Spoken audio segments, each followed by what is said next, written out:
दिन जो हमने ये प्रोग्राम किया है, इसमें ये बताया गया है कि राष्ट्र के निर्माण में, आधुनिक भारत के निर्माण में बाबा साहेब डॉक्टर अम्बेडकर का क्या योगदान था।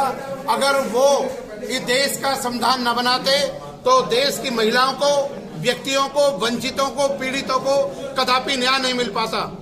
इसलिए उनका राष्ट्र में योगदान है कि भारत जैसे राष्ट्र की किसी भी प्रकार से कल्पना बाबा साहेब डॉक्टर अम्बेडकर के बिना नहीं की जा सकती है। 74वें गणतंत्र दिवस पर आपको लगता है कि सभी लोगों को समानता का अधिकार मिल चुका है? ये क्वेश्चन बाबा साहेब डॉक्टर अम्बेडकर से कहा था कि भारत जो देश है, भारत देश के अंदर जहां पर जो देश ही इनइक्वलिटी का है, असमानता का देश है, या इस देश के अंदर आप समानता की बात क्यों करते हो? तो उस जमाने में उन्होंने 100 साल पहले कहा था कि समानता भले ही काल्पनिक हो, लेकिन कोई भी राष्ट्र एक लंबे समय तक जीवित समानता के अधिकार को दिए बिना, किसी नागरिक को समानता का अधिकार हर व्यक्ति, नागरिक और महिला को दिए बिना नहीं रह सकता। 74 में इस गणतंत्र दिवस के आधार पर मैं एक बात कह सकता हूं कि संविधान को 74 साल के बाद में भी संविधान इतना बड़ा सक्षम है कि हर उत्तरदंडियों को, हर आतंकी व्यक्ति को, हर कानून के उल्लंघन करने वाले को पूरी तरह दंडित करने में समक्ष है।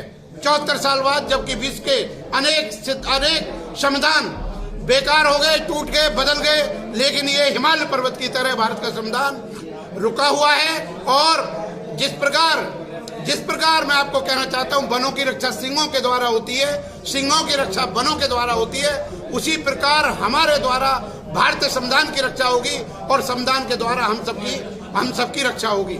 दूसरा एक इम्पोर्टेंट बात मैं आपको बताना चाहता हूं कि हमारा मेन मकसद जो भारतीय संविधान है, उसकी बुनियाद बाबा साहेब डॉक्टर अम्बेडकर ने बौद्ध धर्म के आधार पर रखी है। जिस प्रकार पूरी तरह बौद्ध धर्म के इक्वलिटी, लिबर्टी एंड फ्रेटर्निटी के सिद्धांत को उन्होंने भारत के संविधान में समाहित किया है, और जो समानता, निस्वार्थता और भाईचारे की भावना है, बौद्ध धर्म का जो मूल सिद्धांत है, 3 बेसिक प्रिंसिपल्स हैं, वो भारतीय संविधान में है।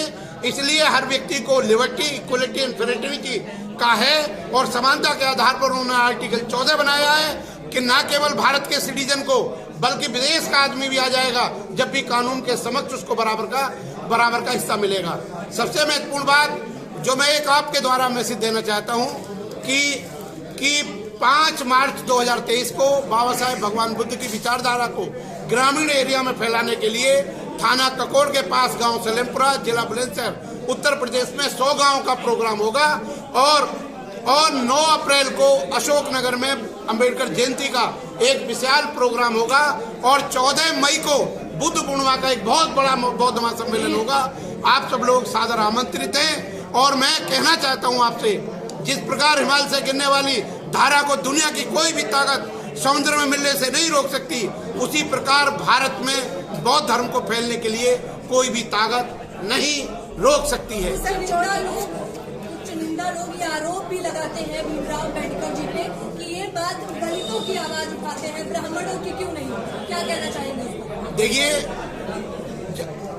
जब हम बाबा साहब की बात करते हैं तो एक ऐसी इंटरनेशनल पर्सनैलिटी की बात करते हैं, एक नेशनल पर्सनैलिटी की बात करते हैं जिन्होंने कभी भी, वो एक ऐसे व्यक्ति थे जिन्होंने अपने दुश्मन के खिलाफ भी अपनी शक्ति का दुरुपयोग नहीं किया। उन्होंने समानता की बात की, उन्होंने देश की सभी महिलाओं को दिया, और जो भूमि के संबंधित जमीन के राइट से जो उन्होंने हिंदू सक्सेशन एक्ट में रखे, या जितने भी हिंदू लॉज बनाए, दुनिया का कोई भी विद्वान, कानून विजेता या बड़े से बड़ा कोई वकील या कोई जज उन कानूनों को स्थापित नहीं कर पाया जिनको बाबा साहब ने, जैसे हिंदू मैरिज एक्ट है, हिंदू सक्सेशन एक्ट है, या जितनी भी पावर्स महिला के संबंधित में, या हिंदू धर्म को खत्म करने की पावर जो बाबा साहब के अंदर है, वो दूसरे व्यक्ति में नहीं है, वो किसी एक व्यक्ति के नहीं है। लेकिन मैं एक बात बता दूं कि जो उनका दीपक जला रहे हैं, उनका दीपक वो लोग जला रहे हैं जो उनके ऋणी हैं, जिनका उन्होंने उद्धार किया है, जिनका पैरामाउंट वेलफेयर किया है, जिनका चतुर्मुखी विकास किया है, वे लोग जिन्हें जो इस देश के शुल्काष्टों को या मूल निवासियों को या बहुजनों को अपने गुलाम समझते थे, वो बाबा साहब के खिलाफ स्वयं ही अपने आप को कहते हैं कि उन्होंने हमारी दुकानदारी छीन ली, हमसे वो अधिकार दूसरों को समानता का दे दिया।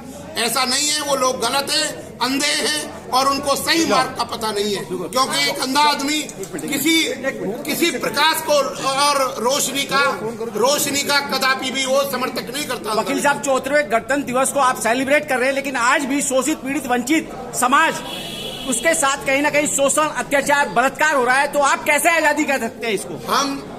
हम भारत के संविधान में पूरी तरह विश्वास रखते हैं। भारत के संविधान ने हमारी स्थिति को पूरी तरह सुधारा है और बाबा साहब का कानून जैसे जैसे देश में फैलेगा, मैं आपको कहता हूं, हर व्यक्ति को स्वतंत्रता होगी, हर तरह के जुल्म को रोका जाएगा, हर महिला और व्यक्ति पे से अत्याचार रोका जाएगा और जो जुल्म करने वाले व्यक्ति वो हैं जो भारत के संविधान के विरोधी हैं। इसलिए भारत का संविधान को हमारा विश्वास है, इस देश के कानून में विश्वास है। अगर ईमानदारी से देश की पुलिस कार्य करे तो एक चोर किसी बच्चे के खिलौना को भी नहीं चुरा सकता। ईमानदारी से अगर हम करें, अगर जज ईमानदारी से करें, अगर सुप्रीम कोर्ट के जज, दिल्ली हाई कोर्ट के जज ईमानदारी से करें तो एक अपराध भी देश के अंदर नहीं हो सकता, कश्मीर से कन्याकुमारी तक नहीं हो सकता। आपने देखा देश की राजधानी में भारत के संविधान को जला दिया, उसके बावजूद अदालत ने कहा कि इसका ये कार्य भारत के संविधान को जलाना आतंकवादियों से भी बढ़कर है, इसलिए ये कोई रहम के लायक नहीं है। इसलिए हम पूरी तरह से आशावादी हैं, अम्बेडकरवादी हैं, बुद्धवादी हैं। क्या वकील साहब जो बाबा साहब के अनुयायी हैं और बाबा साहब को मानते हैं, क्या आज तक वो इस तरीके का इंस्टीट्यूट या पढ़ाई के कोई सेंटर खोल पाया है? देखिए, एक बार बाबा साहब से कहा था कि आपने इतना श्रम किया लेकिन आपको कोई फल नहीं मिला, तो बाबा साहब डॉक्टर अम्बेडकर ने कहा कि समय अनंत है, पृथ्वी विस्तीर्ण है, एक दिन अवश्य कोई पैदा होगा जो मेरे शब्दों की कदर करेगा। मैं आपको बताना चाहता हूं इसके संबंध में कि जैसे ही लोग अपनी आर्थिक स्थिति मजबूत करेंगे, उनकी बुद्धि का विकास होगा।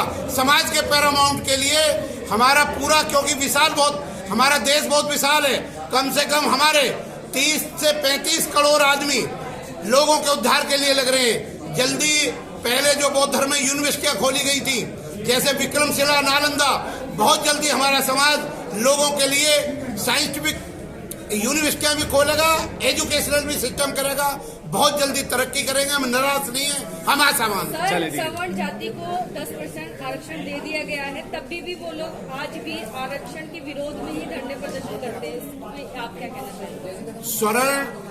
कोई स्वर्ण जाति नहीं है, सब भारत के नागरिक है और ये जो स्वर्ण शब्द या जाति का शब्द है, ये शब्द भारत के संविधान के विरुद्ध है। दूसरा मैं बता दूं, जो अनुसूचित जाति है, that is not a caste, बल्कि वे लोग जिन पर सदियों से जुल्म, सितम, अन्याय किया गया, पशुओं की तरह अत्याचार किया गया, उनकी जमीन खींच ली गई है, उनको आरक्षण देना संविधान के खिलाफ है। और जो लोग सरकारी मशीनरी को या सरकारी एक तरह मैकेनिज्म को उसको यूज कर उन लोगों को राहत पहुंचा रहे हैं जिनको इस राहत की जरूरत नहीं है। अगर हम कास्टलेस, क्लासलेस सोसाइटी भारत के अंदर बनाना चाहते हैं तो निश्चित रूप से हमको संविधान के अनुरूप चलना पड़ेगा। जो कॉलेजियम सिस्टम है उसका प्रोविजन कोई संविधान में नहीं है, हमें मूल संविधान पर लौटना पड़ेगा। और जो दूसरा 10% जो नॉन शेड्यूल कास्ट को या स्वर्ण जाति के लोगों को आप कह रहे हैं सो कॉल्ड अपर कास्ट, उनको गलत दिया गया है। ये जजों ने अपनी शक्ति का They misuse their post and power. There are gross irregularity and negligence in performing duty. उन्होंने पद और शक्ति का प्रयोग करते हुए इस रिजर्वेशन को खत्म करने के लिए एज ए काउंटर ब्लास्ट, जो शुल्कास्तों को रिजर्वेशन उनके मूल फंडामेंटल राइट में था, उसको खत्म करने के लिए उन्होंने इस तरह का 10% का प्रोविजन रखा है, जो गलत है, गैर कानूनी है और जो कोई लीगल फोर्स नहीं रखता। लेकिन जबरदस्ती सरकार ने, सेंट्रल सरकार ने जजों को खरीद रखा है, प्रेस को खरीद रखा है। जब उनको झुकने के लिए कहा जाता है तो वो झुकते नहीं बल्कि जमीन पर लेट जाते हैं। तो ये गलत है 10% का रिजर्वेशन। सारी जमीन देश की इमूवेबल प्रॉपर्टी, सारे जितने भी हमारे सोर्स ऑफ इनकम है, गवर्नमेंट के रिसोर्सेज है या जमीन है, वो सब आपके सो कॉल्ड अपर लोगों पर है। उनको रिजर्वेशन 10% देना गैर कानूनी है, अनकॉन्स्टिट्यूशनल है and against the law of the land है। एडवोकेट साहब, एक सवाल मेरा है आपसे कि अभी आपने कहा कि पद का और शक्ति का इस्तेमाल कर रहे हैं, लेकिन पद और शक्ति तो आपके पास भी एडवोकेट है, लेकिन आप 10% जब दिया जा रहा था आप लोग खुद एकजुट नहीं हो पाए और ना उसको रोक पाए। इसमें मेरा कहना यह है कि जो उनका 10% दिया है उसकी आवाज उठाई। आपने देखा 2 अप्रैल को भी आवाज उठाएगी 2018 में। एक बड़े आंदोलन की जरूरत है जो इस सब को खत्म कर देगा।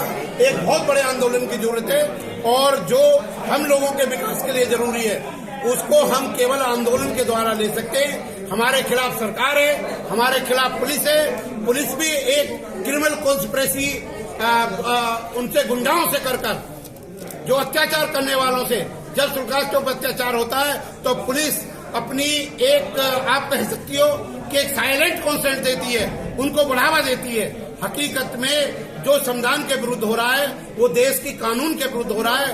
चंद सुप्रीम कोर्ट हाई कोर्ट के जज बनते हैं जो कॉलेजियम सिस्टम के द्वारा आते हैं। आप देखो कॉलेजियम सिस्टम के अंदर किसी मुस्लिम को नहीं लिया गया, किसी शुल्कास को नहीं लिया गया।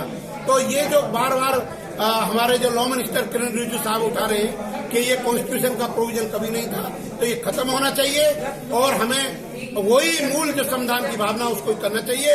और सुप्रीम कोर्ट हाई कोर्ट के जज सबसे ज्यादा अपने आदेश का उल्लंघन करते हैं। जब देखते हैं आदमी फेवर का तो उसके फेवर में करते हैं फिर, क्योंकि सुप्रीम कोर्ट में ऐसे जजमेंट है कि आपको पक्ष विपक्ष किसी भी साइड से ऐसे अनेक जजमेंट। Thank you. चलिए ठीक है, धन्यवाद।